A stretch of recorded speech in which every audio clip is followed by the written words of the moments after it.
Okay, so hey everyone, and welcome back to another episode of The Fall Global. This is where we connect with global first entrepreneurs and with remote work experts from all around the world to share their experiences. Our guest today is Molly Middleton, head of recruiting at Praxent. Molly, thanks for joining us today. Thanks so much for having me. I'm excited to be here. Absolutely.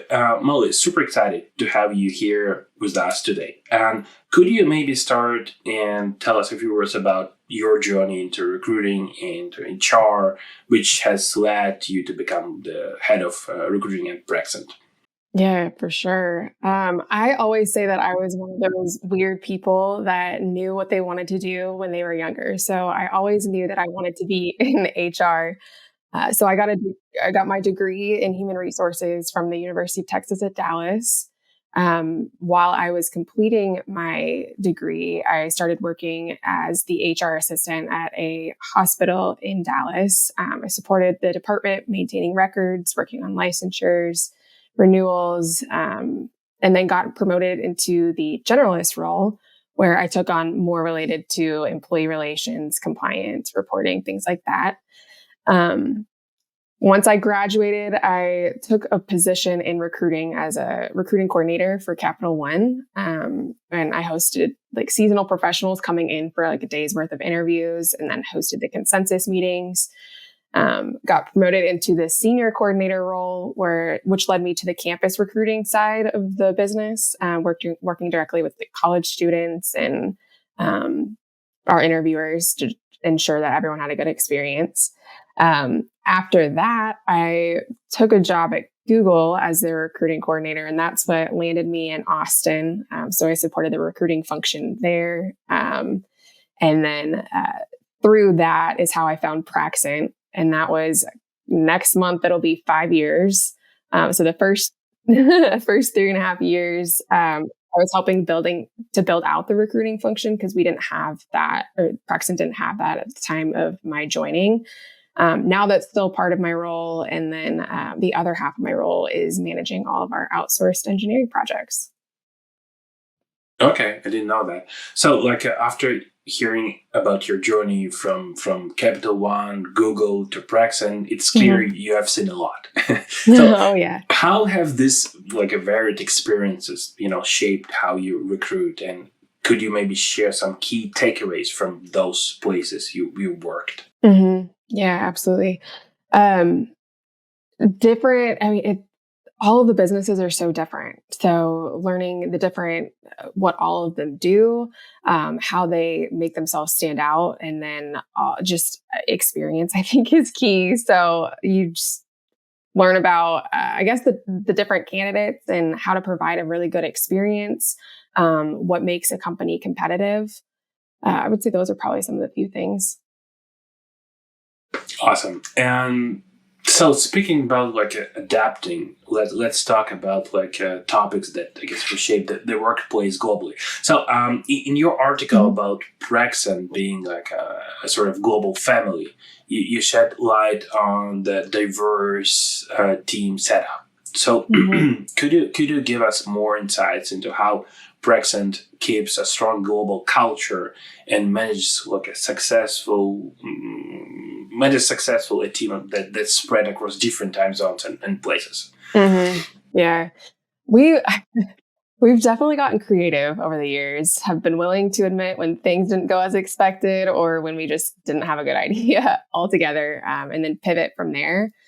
When it comes to remote work, communication is 100% key. So, we're proud to say that it's always kind of been in our DNA at Praxent. So when I first joined, we had an office in Austin, and then a flexible work environment. So you didn't even have to come into the office if you lived in Austin.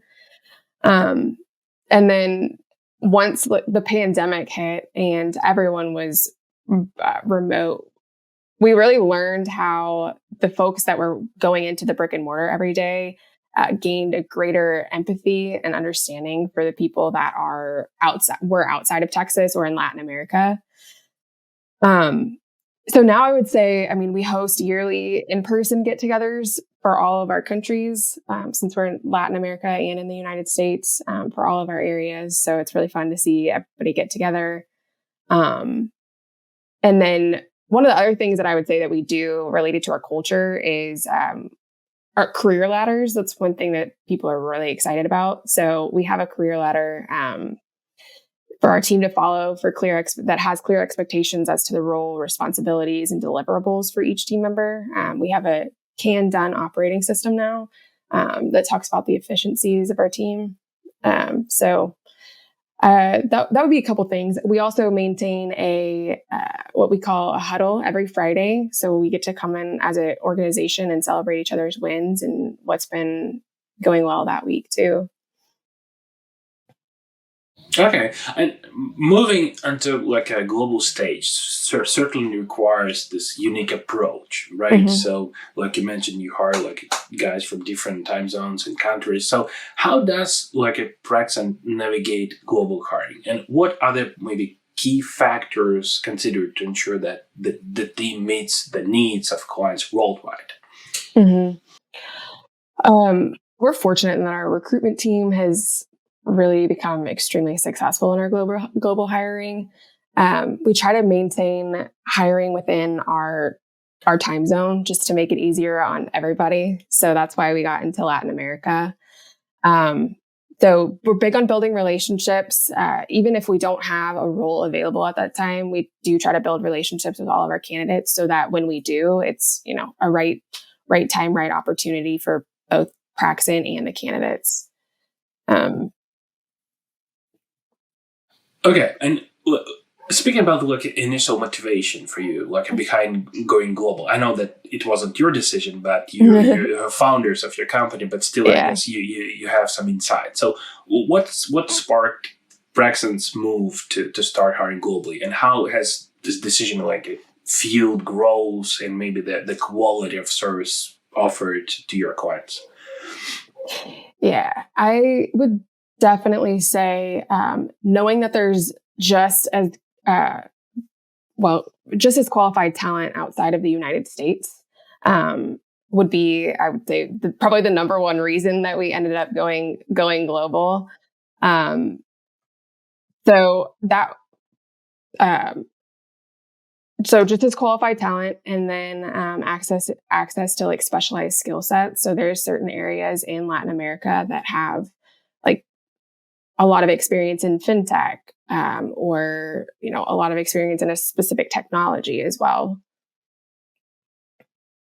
But if you just dive a bit deeper, before that, remind me which countries does Praxent operate in? You mentioned Brazil, I guess. Yeah. Brazil, Mexico, El Salvador, Guatemala, Argentina. Okay, awesome. And in terms of selecting markets for specific roles or skills, how does your company approach this decision-making process? I mean, for example, you might say like, okay, so we need like a couple backend engineers, and we know that in Brazil specifically, there are like a really cool like backend engineers. In the same time, like we have like designers, and we usually hire designers in Argentina because from our perspective, from our experience, there are a bunch of really awesome designers in Argentina. So do you have anything like that, like internal decision-making process? Yeah, definitely. So obviously we stay within our time zone, the countries that we're currently in. We have found that specific to design, depending on where other companies, so that where they've gained experience previously is where we found a lot of success for like design, for example. So we find a lot of good talent in Mexico. Same thing with Brazil. They have a lot of experience within fintech, and then mobile development. So that's how we target, depending on the role that we have open, is how we target what country that we want to recruit out of for that role. Okay, it is clear in terms of countries, and you mentioned a couple of times that you're focused on the fintech industry, right? I assume your company is focused there, right? So, in terms of hiring, so domain expertise is very important for you, right? So you usually want to hire someone with specific fintech experience, correct? Mhm. Yep. And that's exactly what our clients are looking for too. So we are a fintech software development firm. So when our clients come to us to hire, they want someone that has been on several fintech projects before. And speaking about in this context, speaking about sourcing and maybe headhunting, so you have like a list of like a fintech unicorns, like for example in Brazil there are a bunch of fintech unicorns, fintech startups. So you have this list, and you're trying to headhunt like guys from those specific companies, or you have some different approach. I will say 40% of our hires last year were actually current team member referrals. So that's a lot of where our new talent comes from as well. Is just people working at Praxent. They love Praxent, so they tell their friends or previous colleagues about it. But yeah, otherwise it would be the people that have had experience in other projects within the fintech industry. Okay, awesome. So still, the challenge of attracting like a top talent, it's different, like a greatly different by region, right? So can you provide maybe insights into your company's experience in recruiting across the various countries you operate in? So what unique maybe challenges or opportunities do this region, do these regions present? Um, I would say the number one thing is going to be English skills that we run into. That's something that we definitely have to have. So that would be one of the challenges.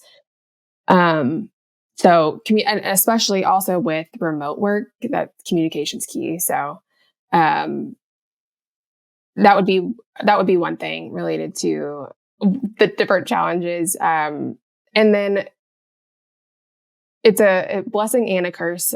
A lot of the developers that we recruit are excited to work with an American company, and then some of them are a little nervous about taking that leap. So selling Praxent in that way, and why they will gain experience by working at Praxent. What else? Those are probably the top two that come to my mind. Okay, awesome. Speaking about compensation, right? Compensation strategy are crucial for when managing a global team, and you need to understand like what trends we have in different countries, right? What ranges we have in different countries. So could you maybe talk a bit about this and how your company addresses compensation across different regions? How do you make sure things are fair for and competitive internally and externally in all your markets? Mm-hmm. We do a lot of compensation. I would say twice per year, actually, we do compensation research. So first thing is dependent upon location and where someone's located. So a developer in El Salvador is going to be paid much differently than a developer located in like Mexico or Brazil, just cost of living, just like it would be in the United States. And then, so years of experience and then location. We do pay salaries that are competitive for the region that the team member is located in. And they're paid very fairly, just like we would in the United States, like a developer in the United States. Okay, that's good. But you said that you still need to understand like those compensation ranges in different regions. So how do you do this? Do you use specific tool like maybe use like a Deal or Horster? Those do you have this compensation calculators on their websites, or maybe use Carta or some other source of information? Mm-hmm. One tool that we use is Lattice. So they keep their information up to date, and I'm pretty sure that it comes from Mercer. Don't quote me on that. That's mostly like our operations team that's running a lot of the compensation research. And then the other tool that we do use is Glassdoor. It's not always up to date and it's not always perfect, but it is what people are looking at. Developers, candidates, everybody's looking at prior to having those conversations. So we take both of those things into account for the location and then determine our pay band that way. Okay, that's cool. And what other tools or technology have been like lifesavers for Praxent in tracking the challenges of global recruitment? Let's see. So I mentioned Lattice, but they also have an employee engagement tool that has become really helpful for us. So we can provide feedback to one another one-on-one, but also it directly ties into a Slack channel where if I wanted to shout out a developer on one of my projects, then the whole organization would see it. That would be one tool. That's also where we do our one-on-ones as well. And I mentioned the career ladders earlier. That's where we keep them readily available.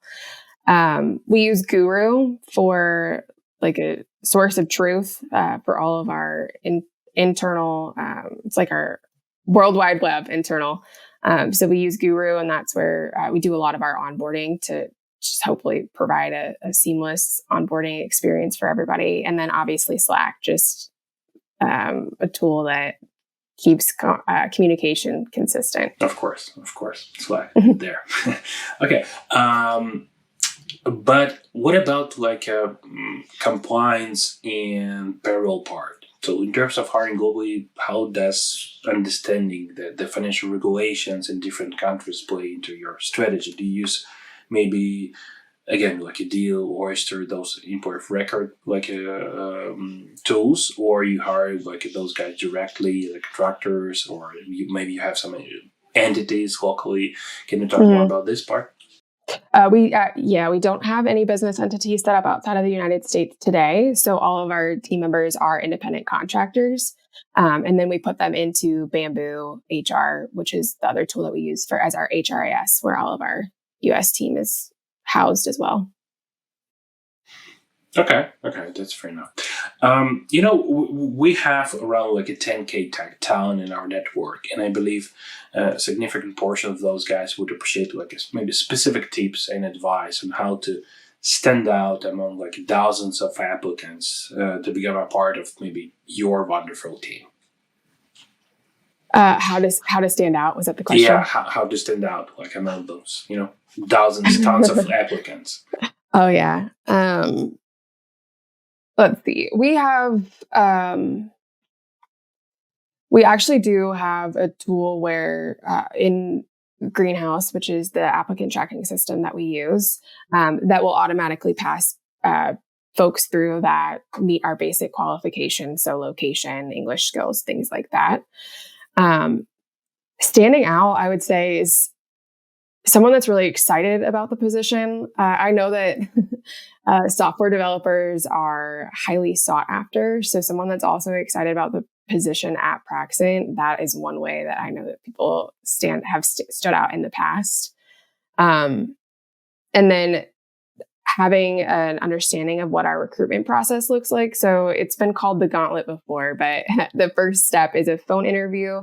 And then the second step is a biographical interview. So we walk through each person's chapter of their career, asking just a similar set of questions about what they were hired to do and what, accomplishments, low points, things like that. And then there's a technical interview after that. And I say understanding our recruitment process because there's a lot of times when we'll interview someone and they haven't prepared ahead of time. So they don't know all the things that they've done really well at other organizations. And so that's another thing that has really helped folks stand out through our process. Okay. So I guess was my final question. Was the remote work and this global hiring scene always changing, right? Mm-hmm. So what I guess trends or shifts do you see on the horizon for recruiting, and what can companies do to stay one step ahead of their competitors?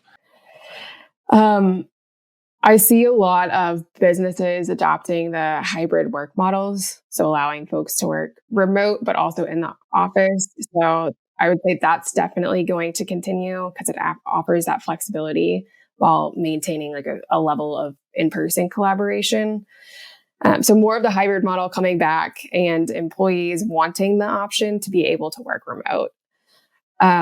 Maintaining boundaries for personal time and work time. There's been all kinds of articles about burnout with workers feeling like they can't shut off communication. And remote work kind of blurs those boundaries between personal and professional life. So that's I would say businesses should definitely prioritize employee well-being, offering support, the flexible schedules, promoting that work-life balance. Global talent pools. So with remote work becoming more normalized, businesses have access to the global talent pools. They can hire, the best candidates regardless of location. So it's going to lead to increased diversity, access to specialized skills.